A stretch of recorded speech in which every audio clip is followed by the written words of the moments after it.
is a frustrating 500 internal server error stopping your Dochub workflow. Let's break down how to fix it fast. Step 1. Clear your browser cache and cookies. Sometimes old or corrupted data can interfere with Dochub. Go to your browser settings, find the privacy or history section, and clear both cache and cookies. This is like giving Dochub a fresh start in your browser.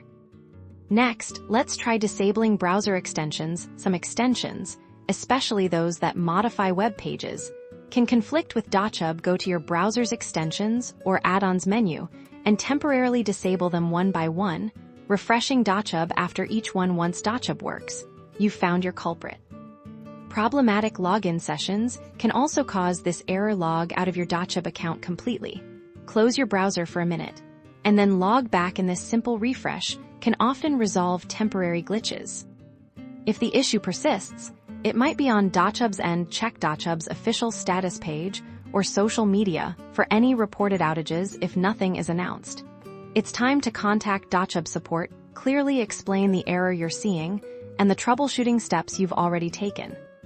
By following these steps, you can diagnose and fix most Dochub 500 internal server errors, getting you back to managing your documents without interruption. Keep your digital workspace running smoothly.